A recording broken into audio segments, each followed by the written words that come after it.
And it took me like probably 13 years to be able to do that. So yeah. So what brought you to Humboldt? I didn't really plan to come here, but the employer that took us was the one that brought us here. Okay. So I applied to an agency in the Philippines, and then they were the one that made the selection. And then you won't know where you are heading, right, during that time. So I'm just fortunate that I landed here in Yeah. Humboldt, where the community was so welcoming. It's very warm, and you know the support of the people is really very obvious. So yeah. Well, I think Humboldt's really lucky too, so thank you. Yeah. Awesome. So, you know, you did just talk about your background, but, you know, how did that shape this whole restaurant vision? You know what? I always wanted to have something that would be empowering like women. Yeah. That's one thing, plus providing great customer experience. So it's not just the quality food that we are offering here, it's the friendly atmosphere that we have been talked about by a lot of people. So what they were normally telling is we are providing a top-notch service. So I always say to my team that it's not just the food that people would want to go here. It's always the friendliness of the staff, of the team, and it's an effort that we are making since we opened. So yes, It's the whole package. it's the whole package. Yeah.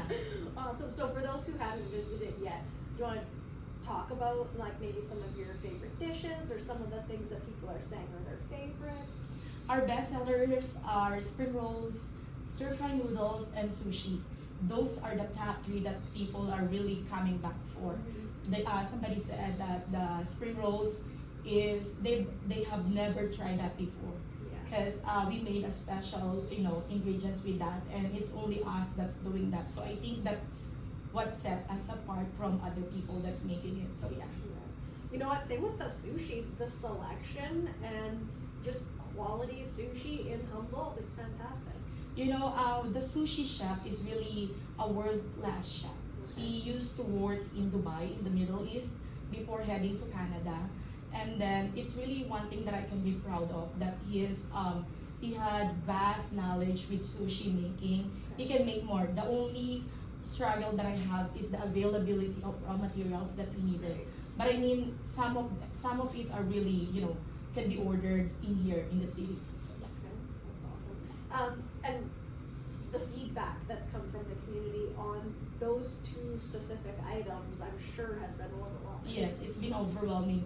Anywhere I go, it's like with all humility, everywhere I go, people are giving me like honest feedback that they've received, friendly service. The food was awesome, especially with sushi, spring rolls, and stir fry noodles that I was talking about. Yeah, they're so good. Yeah. So I guess just are there any stories behind any of the certain dishes that you make? Back in the pandemic, I started selling food when I couldn't go to work because I had to take care of the kids during the pandemic. Yeah. So I have no option but to provide food on the table and help my husband alongside. So I have to make spring rolls and stir fry noodles at home, and people would order during the Christmas season of the pandemic. So it's just the Christmas season, and then people would order and they tried the spring rolls and stir fry noodles that time and says like, I need to put up a restaurant. And during that time, I don't have any means.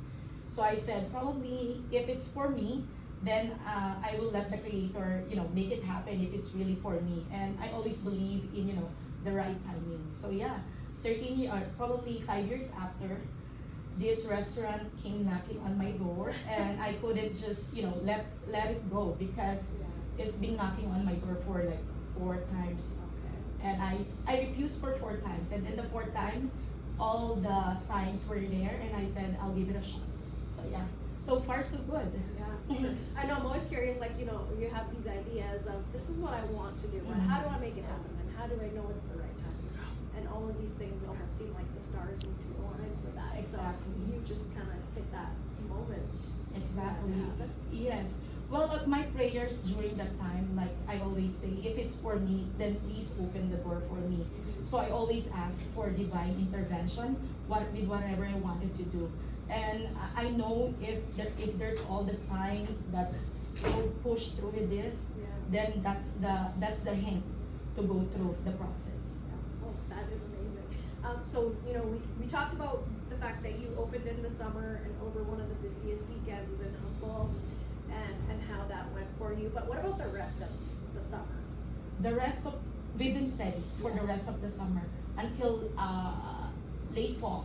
It's Okay. been so steady. Comes the winter, it slows down. Of Okay. course, any establishments would slow down. People don't want to go outside. Kids are schooling, so it's a challenge. But I mean, we're still good. We're still steady. We've got a lot of caterings coming up for this weekend Okay. and the next coming week. So yeah, it's been busy. And for the catering, is it mainly like smaller get-togethers? Is it big parties? It's a or- combination. Okay. So for this weekend, I have 60 packs for catering, but it's gonna be picked up. So it's all for the mining people. Oh, Yeah. nice. Mhm. Well, that's great to get something like that. Exactly. Yeah. That's amazing. Awesome. And you know, the local support, we've talked about how it's been overwhelming, and what are some of the things that you've been able to get involved with that you've been really proud of over the last few months? You know what? Being a new restaurant owner or new entrepreneur in town, I try to be active in all the activities around, especially during that summer sister. That's the first time I